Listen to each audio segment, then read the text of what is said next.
How to make a lunar tear from NieR and NieR Automata. For this project, you'll need crepe paper sheets, hot glue, silver glitter glue, a yellow marker, scissors, a ruler or straight edge, a hot glue gun, and a round marker or pen. First, prepare the petals. You can make them any size you want, but I made mine approximately 2 inches by 4 inches.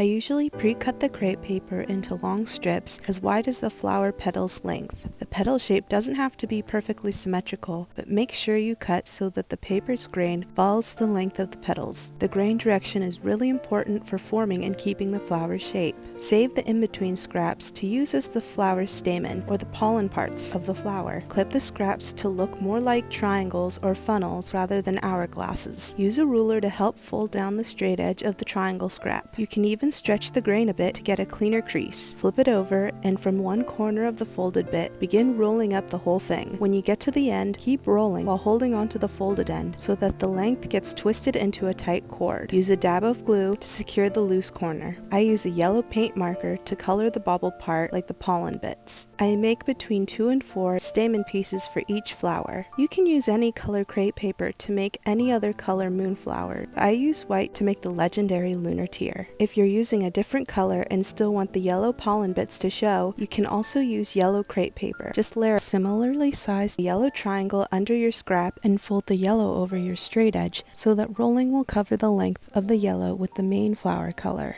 Place down 2 petals and glue a third in the middle between them. Then glue a 4th and 5th petal atop the 3 between each pair. It's up to you how far to space them, but do not spread the first 2 further than 180 degrees or straight across from each other, or else the flowers will splay awkwardly instead of a slightly trumpeted flower shape. When you have all 5 petals glued together, you should have a fan or lotus. I pre-roll the fan in case the glue has made the connection point stiff, then glue down a few pollen pieces to the center where all the petals meet. Then I add glue to one side and roll the fan to close the flower into a cone. Using a round marker or thick pen, I curl each petal by gently bending and rolling the paper over the marker. Any significant petal gaps can be patched together with a dab of glue. You could stop here for the pure flower look, but I wanted to add some glitter so my moonflower would glow. Dry brush silver glitter glue onto the petals using a really light hand. I went directly from the bottle, but be careful not to squeeze out too much. The wet glue can oversaturate and wilt the paper, and too much glitter might look like too much dark gray in the wrong lighting. Once again, you could stop here and it would be the perfect accessory for your cosplay.